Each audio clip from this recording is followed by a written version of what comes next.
Silent move अगर हम बात करें कि साइलेंट मूव क्या होता है? साइलेंट मूव वही होता है कि हम बिना किसी को बताए अपनी टारगेट्स के लिए रातों दिन मेहनत करें।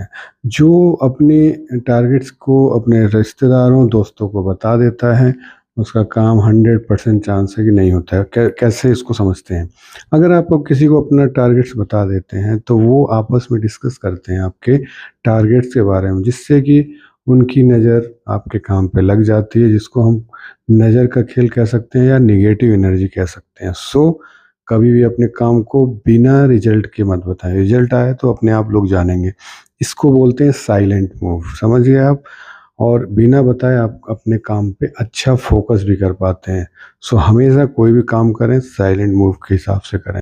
क्या कभी आपने सोचा है कि मैक्सिमम लोग अपने टारगेट को क्यों नहीं अचीव कर पाते हैं? उसका यही रीज़न है कि वो अपने कंफर्ट जोन में रहना पसंद करते हैं, उसमें निकल के रिस्क लेके अपने ग्रोथ में नहीं जाना पसंद करते हैं। इसको एक छोटी सी स्टोरी समझते हैं।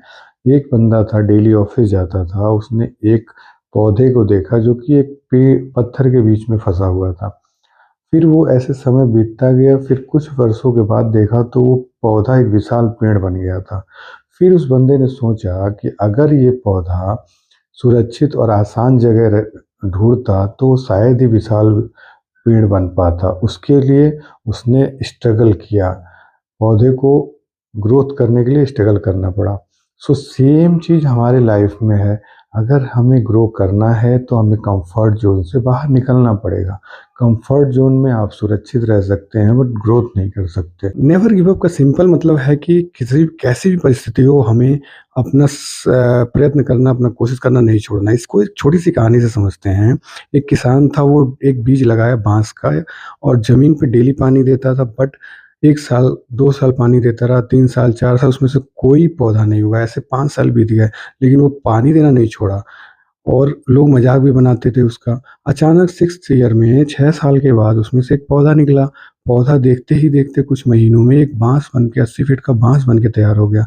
इससे हमें क्या सीख मिलती है कि बाँस का जो बीज था, 5 साल में वो अपनी जड़ों को मजबूत कर रहा था। तो इसी तरह हमारी लाइफ में कभी-कभी कोई काम टाइम लेता है, तो इसका मतलब ये नहीं है कि काम हो नहीं रहा है। सो सफलता समय माँगती है, तो हमेशा आप कोशिश करते रहिए। समय दुनिया की बहुत ही बहुमूल्य चीज़ है। एक बार को आपका पैसा गिर गया तो आप दोबारा कमा सकते हैं, लेकिन अगर आपका समय निकल गया तो आप नहीं कमा सकते, ना किसी से मांग सकते हैं।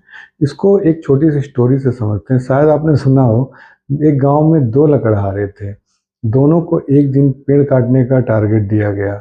दोनों कंटिन्यू काटना स्टार्ट कर दिए। एक बिना थके काटे जा रहा है, जबकि दूसरा लकड़हारा बीच बीच में रुक के, काम को रोक के अपनी कुल्हाड़ी पे धार लगा रहा था। पहला वाला और वहाँ के आसपास के लोग भी उसका मजाक बनाते थे। फिर शाम को जब हिसाब हुआ तो उसमें सब लोग हैरान रह गए। उसमें क्या था, दूसरे वाले ने पहले वाले से बहुत ही ज़्यादा संख्या में पेड़ काटे। यही हमारी रियल लाइफ में टाइम का हमें वेस्ट नहीं करना है, इन्वेस्ट करना है। और समय की जिसने कदर कर ली, उसको सफल होने से कोई नहीं रोक सकता है।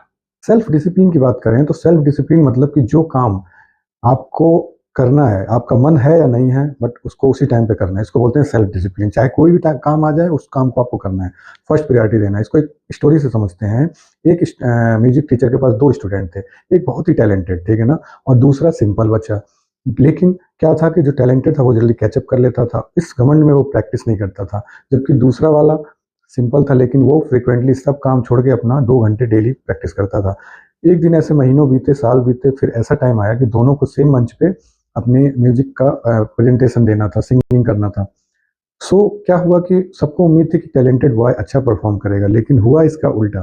जो सिंपल बच्चा था, सिंपल स्टूडेंट जो था, उसने इतना अच्छा परफॉर्म किया कि पूरे हॉल में तालियां बजने लगी। इससे हमें क्या सीख मिली? जो सिंपल बच्चा था उसने कंसिस्टेंसी रखी और अपना सेल्फ डिसिप्लिन से प्रैक्टिस करता रहा। सो हमें क्या सीख मिलती है कि हम अपने किसी भी काम को ये नहीं कहना कि कल करूंगा, परसों करूंगा। जिस दिन आपने ये छोड़ दिया, ये काम इसी टाइम करना है और इसको अपने हैबिट में ले लिए, उस दिन से आपका मन, उस दिन से आपका टाइम बदलना शुरू हो जाएगा। सो इसको ध्यान रखें। Self discipline is very important in our life. Thank you. एक ही परिस्थिति, दो लोग, बट पहला सफल और दूसरा असफल। फर्क सिर्फ सोच का था। नमस्कार दोस्तों, पॉजिटिव थिंकिंग का मतलब ये नहीं है कि समस्याएं आएंगी नहीं। उसका मतलब है कि समस्याओं में अवसर ढूंढना। इसको एक छोटी सी कहानी से समझते हैं। एक शू मैन्युफैक्चरिंग कंपनी ने अपने 2 सेल्समैन को एक दूर के गाँव में भेजा कि वहाँ शू का मार्केट है कि नहीं है।